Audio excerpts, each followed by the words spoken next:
अल्लाह अगर चाहे, इसलिए कि सरकार गरीब नवाज को भी ये चैलेंज किया गया था।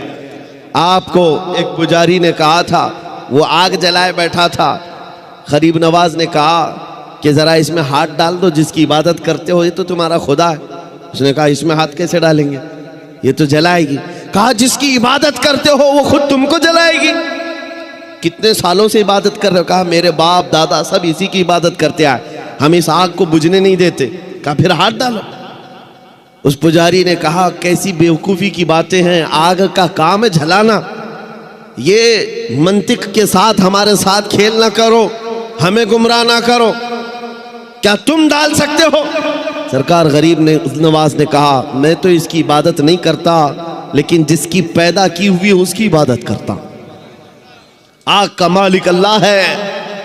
तो उसने कहा तो चलो ठीक है, तुम ही डाल दो, तुम ही डाल दो। सरकार गरीब नवाज ने हाथ नहीं डाला। बहुत बड़ी आग लगी हुई थी, बड़ी आग है जिसकी पूजा हो रही थी। उस पंडित की गोद में एक छोटा सा बच्चा था, साल भर का, 1.5 साल का। उसकी गोद से बच्चे को ले लिया और आग में चले गए, अंदर चले गए। अब ये चीख पुकार करने लगा कि ये दुर्वेश आया, खुद भी जल गया, मेरे बच्चे को भी ले गया। और इतना हल्ला किया कि अंदर से वो नजर नहीं आ रहे थे। लोग जमा होने लग गए, आसपास के सब जमा हो गए, और सबको ये हैरत थी कि ये जलकर राख हो जाए, आग को बुझाएंगे तब ये मिलेंगे। काफी देर हो गई, मजमा जब इकट्ठा हुआ, कई पुजारी आए। सरकार गरीब नवाज अपना दामन झाड़ते हुए आग से बाहर तशरीफ ला रहे हैं। बच्चा भी गोद में मौजूद है, सही सलामत है। उसने छीन करके अपने बच्चे को लिया, जगह जगह पकड़ कर देखा, पेशानी भी ठंडी है, कपड़े भी ठंडे हैं, कोई गर्मी का असर नहीं है। मेरे अजीजो गरीब नवाज तो अल्लाह के वली हैं, उन्हें आग नहीं जलाई। बात तो समझ में आती, बच्चा पुजारी का था, ये क्यों नहीं जला? मुफस्सिरीन कहते हैं, तारीखदान कहते हैं, देखना ये है हाथ में किसके था बच्चा।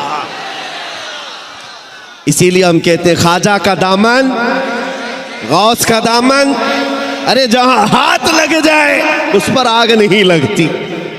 मैं आपसे ये बात कर रहा हूं, हमसे भी कहा गया था ये कैसी बातें हैं, बड़े बड़े दावे हैं। हमने यही कहा हमारा दावा नहीं है, ये रसूलुल्लाह की इज्जत की बात है, ये नबी पाक की हुर्मत की बात है। आओ मैं सैयदना खालिद बिन वलीद की बात को मुकम्मल करूंगा। ज्यादा होती है, जल्दी खौफ आता है, किसी का रौब छा जाता है, ऐसे बीमार आदमी के लिए इलाज में बता रहा हूं, वो हजरत खालिद बिन वलीद का नाम याद किया करें। सैफुल्लाहिल मसलूल का नाम याद रखे। वो एक सैफुल्लाहिल मसलूल खालिद इब्ने वलीद रज़ी अल्लाह ताला अन्हु, जानते हो 125 जंगों में शिरकत किया, एक जंग में भी शिकस्त नहीं खाई। और एक जंग का हाल ये था, किस चीज पर हम सब की तवज्जो होनी चाहिए, वो तवज्जो कर। मैदान जंग में शरीक है और लड़ते लड़ते उनका हाल ये था, वो खुद फरमाते हैं एक बालिश्त जगह भी मेरे जिस्म में ऐसी नहीं है जहां तीर ना चुभाओ, तलवार ना लगी हो। पूरे जिस्म में कोई एक जगह भी एक बालिश बराबर बाकी नहीं, हर जगह जख्म थे। लेकिन एक मैदान में कहते हैं कि अचानक उनके गर्दन पर तलवार आ गई। सामने कुफार व मुशरिकीन है, बड़े बड़े पहलवान तलवार सोते खड़े थे। आपका अमामा गिर गया, आपका अमामा गिर गया मैदान जंग में। मुझे बताओ जान बचाना चाहिए क्यों अमामा उठाना चाहिए? पहले तो अपनी गर्दन बचाई जाए, अपनी जिस्म को बचाया जाए, क्योंकि जान बचाना फर्ज है, जान बचाना फर्ज है। खालिद इब्ने वलीद सैफुल्लाहिल मसलूल, इस्लाम के अजीम सिपह सालार ने गर्दन नहीं देखी, वो अमामा उठाने ही चल पड़े और उठाया, बड़े आराम से सुकून से उठा करके पहनने लगे। और जिन्होंने तलवारें उठाई थी वो सख्ते में रह गए। एक छोटा फौजी भी ये गलती नहीं कर सकता, सिपह सालार इतनी बड़ी गलती कैसे कर सकता है? लोगों ने हाथ तलवार उनके नीचे आ गए। उसके बाद जालिमों ने, दुश्मनों ने पूछा खालिद इब्ने वलीद तुम्हारा ही नाम है? कहा तुम ही सिपह सालार हो, लेकिन ऐसी गलती कैसे कर सकते हो जब तुम्हारी गर्दन पर तलवार लटक रही हो और तुम अमामा उठाने के लिए निकल पड़े हो? पगड़ी बचा रहे हो कि गर्दन बचाना चाहिए? खालिद इब्ने वलीद ने मुस्कुरा कर कहा तुम्हें पता है मैं जिस जंग में भी जाता हूँ अल्लाह की मदद से फतह याबी ज़रूर मिलती है, और फतह का झंडा गाड़ कर आता हूं, लेकिन इसके पीछे राज ये नहीं है खालिद बिन वलीद अपने बाजुओं की ताकत पर भरोसा रखता हो और अपने बलबूते ये जंगों को फतह करता हो। मेरा विजदान और यकीन ये है इस अमामे मुबारका में रसूलुल्लाह के 3 मुँह मुबारका है, रसूलुल्लाह के 3 मुँह मुबारका हैं और मेरा यकीन यही है जब तक ये सर पर होते हैं अल्लाह मेरे लिए मैदान आसान कर देता है। निस्बत मुस्तफ़ा पर उन्हें फ़ख्र था, उसी निस्बत पर वो फतह याब हुआ करते थे। ये सहाबा की बातें अर्ज कर रहा हूँ। आपको पता है एक मर्तबा ईसाइयों ने आपको चैलेंज कर दिया था कि अगर तुम्हारा दीन सच्चा है तो आओ खालिद बिन वलीद हम और तुम सामने बैठते हैं मुबाहिला। अगर दीन तुम्हारा सच्चा है तो जहर की एक शीशी लाई ईसाइयों ने, कहा कि इसको दोनों लोग पिएंगे, जो बच गया उसका दीन सच्चा है।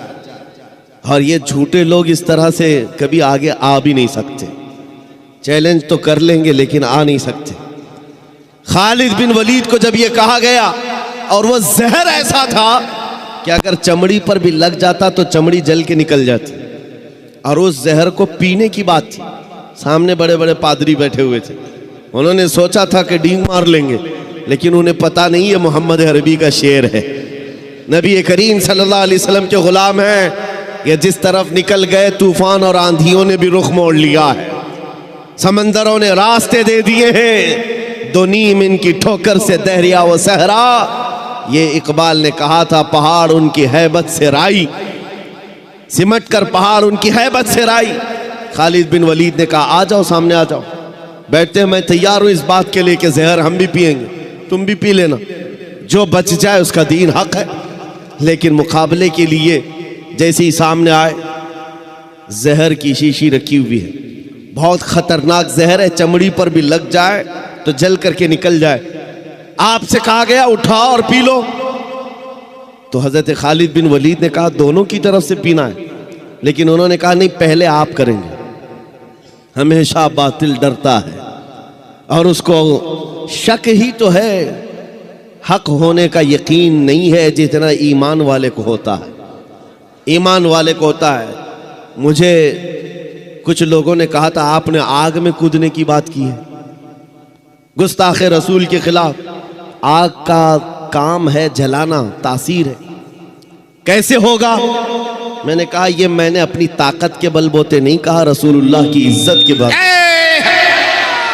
मुझे इतना यकीन है। तकबीर, नारे रिसालत, नारे रिसालत, तहफ्फुज़े नामे रिसालत, तहफ्फुज़े नामूसे रिसालत।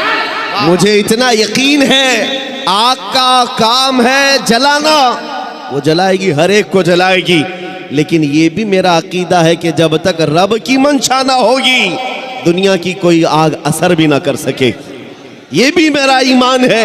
अल्लाह अगर चाहे, इसलिए कि सरकार गरीब नवाज को भी ये चैलेंज किया गया था। आपको एक पुजारी ने कहा था, वो आग जलाए बैठा था, गरीब नवाज ने कहा कि जरा इसमें हाथ डाल दो, जिसकी इबादत करते हो ये तो तुम्हारा खुदा है। उसने कहा इसमें हाथ कैसे डालेंगे, ये तो जलाएगी। कहा जिसकी इबादत करते हो वो खुद तुमको जलाएगी। कितने सालों से इबादत कर रहे हो? कहा मेरे बाप दादा सब इसी की इबादत करते आए, हम इस आग को बुझने नहीं देते। कहा फिर हाथ डालो। उस पुजारी ने कहा कैसी बेवकूफ़ी की बातें हैं, आग का काम है जलाना, ये मंतिक के साथ हमारे साथ खेल ना करो, हमें गुमराह ना करो, क्या तुम डाल सकते हो? सरकार गरीब नवाज ने कहा मैं तो इसकी इबादत नहीं करता, लेकिन जिसकी पैदा की हुई है उसकी इबादत करता। आग का मालिक अल्लाह है। तो उसने कहा तो चलो ठीक है, तुम ही डाल दो, तुम ही डाल दो। सरकार गरीब नवाज ने हाथ नहीं डाला। बहुत बड़ी आग लगी हुई थी, बड़ी आग है जिसकी पूजा हो रही थी। उस पंडित की गोद में एक छोटा सा बच्चा था, साल भर का, 1.5 साल का। उसकी गोद से बच्चे को ले लिया और आग में चले गए, अंदर चले गए। अब ये चीख पुकार करने लगा कि ये दुर्वेश आया, खुद भी जल गया, मेरे बच्चे को भी ले गया। और इतना हल्ला किया कि अंदर से वो नजर नहीं आ रहे थे। लोग जमा होने लग गए, आसपास के सब जमा हो गए और सबको ये हैरत थी कि ये जलकर राख हो जाए, आग को बुझाएंगे तब ये मिलेंगे। काफ़ी देर हो गई, मजमा जब इकट्ठा हुआ, कई पुजारी आए, सरकार गरीब नवाज अपना दामन झाड़ते हुए आग से बाहर तशरीफ ला रहे हैं। बच्चा भी गोद में मौजूद है, सही सलामत है। उसने छीन करके अपने बच्चे को लिया, जगह जगह पकड़ कर देखा, पेशानी भी ठंडी है, कपड़े भी ठंडे हैं, कोई गर्मी का असर नहीं है। मेरे अजीजों, गरीब नवाज तो अल्लाह के वली हैं, उन्हें आग नहीं जलाई। बात तो समझ में आती, बच्चा पुजारी का था, ये क्यों नहीं जला? मुफस्सिरीन कहते हैं, तारीखदान कहते हैं, देखना ये है हाथ में किसके था बच्चा। इसीलिए हम कहते हैं, ख्वाजा का दामन, गौस का दामन, अरे जहां हाथ लग जाए उस पर आग नहीं लगती। मैं आपसे ये बात कर रहा हूं, हमसे भी कहा गया था ये कैसी बातें हैं, बड़े बड़े दावे हैं। हमने यही कहा, हमारा दावा नहीं है, ये रसूलुल्लाह की इज्जत की बात है, ये नबी पाक की हुर्मत की बात है। आओ मैं सैयदना खालिद बिन वलीद की बात को